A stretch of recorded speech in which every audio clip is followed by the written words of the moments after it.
Bonjour, c'est Léa et Azélie de Paroles de Patrimoine. Aujourd'hui, nous partons à la découverte du Cézallier, un plateau volcanique situé au sud-ouest du Pays d'Issoire. C'est parti! Nous commençons notre journée au parc animalier d'Ardes-sur-Couze, au cœur des volcans d'Auvergne. Venir au parc, c'est s'engager pour la biodiversité.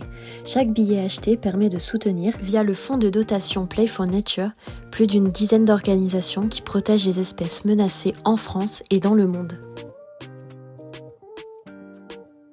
En effet, c'est 4 heures de visite qui s'offrent à vous afin d'observer 350 animaux de plus de 60 espèces rares et menacées dans un cadre naturel incroyable. Le patrimoine, ce n'est pas que du patrimoine bâti, c'est aussi toute cette belle biodiversité qui se doit d'être sauvegardée au même titre que le restant du patrimoine.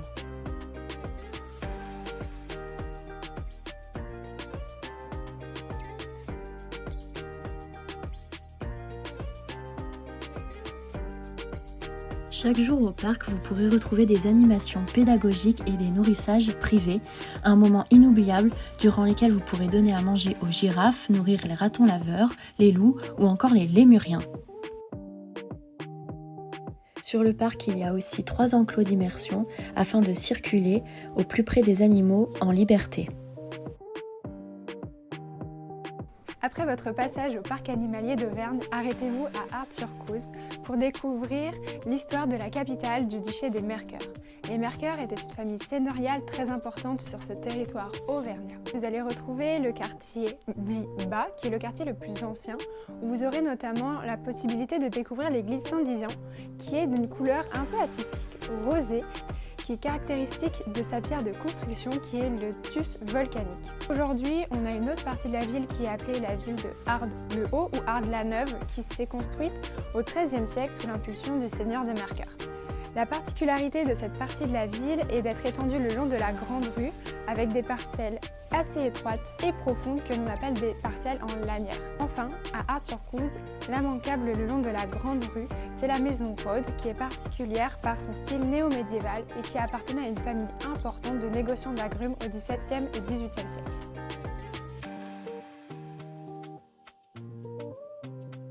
L'église Saint-Saturnin et Sainte-Florine se trouve dans le petit village de Mazoire avec ses 98 habitants. L'édifice prend place dans le bourg de la commune de Mazoire, dans le cimetière. Une légende raconte qu'une jeune bergère fuyant des envahisseurs barbares s'élança au-dessus de la rivière qu'elle réussit à franchir d'un bond prodigieux. L'empreinte de ses pieds ayant été conservée dans la roche, le lieu prit le nom de Saint-Pesade, Pesade signifiant pas en patois. La commune de Saint-Allier-Ès-Montagne dans le Cézallier est une terre d'estive avec ses troupeaux de salers.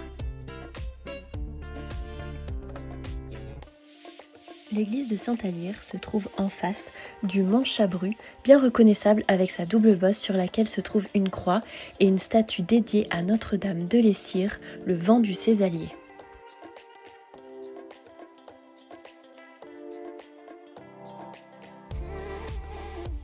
Le tympan du portail sud est décoré d'un curieux personnage nu.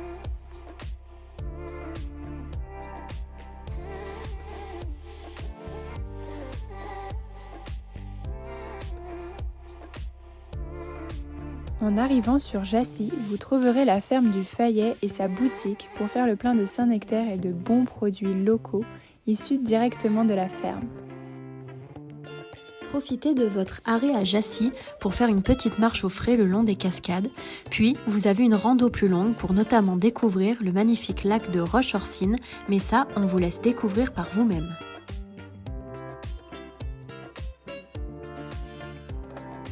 Bonne découverte et à très vite en Pays d'Issoire.